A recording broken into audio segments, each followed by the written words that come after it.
Demi nyalek, Vicky Prasetyo rela bobol tabungan syuting. Hasilnya, abadikini.com, Jakarta. Selebriti Vicky Prasetyo mencalonkan diri sebagai anggota Dewan Perwakilan Rakyat (DPR RI) pada pemilu 2024. Presenter yang terkenal dalam acara Facebookers ini maju sebagai calon anggota DPR RI melalui daerah pemilihan Dapil Jawa Barat 6 yang meliputi Kota Depok dan Kota Bekasi. Sebagai informasi, ia merupakan calon legislatif caleg yang diusung oleh Partai Perindo. Berdasarkan hasil real count sementara di laman resmi Komisi Pemilihan Umum KPU hingga Selasa, tanggal 20 Februari tahun 2024 pukul 17 waktu Indonesia Barat, Vicky menjadi caleg Partai Perindo dengan raihan suara terbanyak, yakni 1.799. Data ini merupakan hasil real count sementara yang berasal dari 5.359 dari 12.648 TPS atau setara dengan data 42,37%.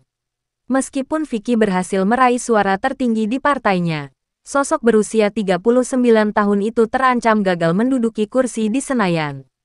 Sebab, hasil hitung suara legislatif DPR RI 2024 sementara menunjukkan bahwa Partai Perindo hanya meraih 1,29% atau 838.172 suara secara nasional.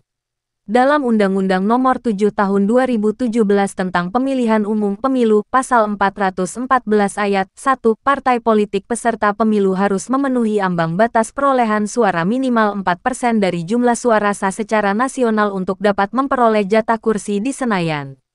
Partai politik peserta pemilu harus memenuhi ambang batas perolehan suara paling 4% dari jumlah suara sah secara nasional untuk diikutkan dalam penentuan perolehan kursi anggota DPR. Bunyi pasal tersebut. Dengan demikian, Partai Perindo serta Vicky terancam untuk gagal lolos sebagai bagian dari DPR RI karena tidak memenuhi perolehan suara minimal yang telah ditetapkan oleh UU Pemilu. Sebelumnya, Vicky sempat viral di media sosial karena telah mengeluarkan modal nyalek hingga miliaran rupiah dari hasil membobol tabungan. Enggak jual aset, mobil masih ada di depan mata, masih terlihat aman. Kata Vicky menyanggah narasi yang menyebutkan bahwa ia menjual aset demi maju sebagai caleg, dikutip dari Detik Hot. Cuman berjuang dari uang tabungan selama syuting. Ya, ada. Lah, kita enggak munafik. Namanya kita memberikan. Kita, kan, turun. Enggak diem, kecuali diam. Ya, terserah, deh. Ini kita turun. Imbuhnya. Vicky mengaku bahwa awalnya uang tabungan itu untuk menikah hingga merenovasi rumah. Namun, semua uang tersebut telah terpakai untuk modal nyalek. Untuk menghilangkan rasa kecewa, Vicky kembali menyibukkan diri dengan syuting. Ia menegaskan bahwa ia harus mampu menghadapi situasi apapun.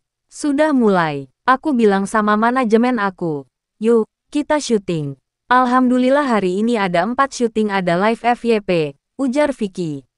Saya bilang meratapi itu enggak bisa menggantikan kerugian material hati kita. Jadi, ya, memang enggak ada cara lain selain bangkit. Lanjutnya.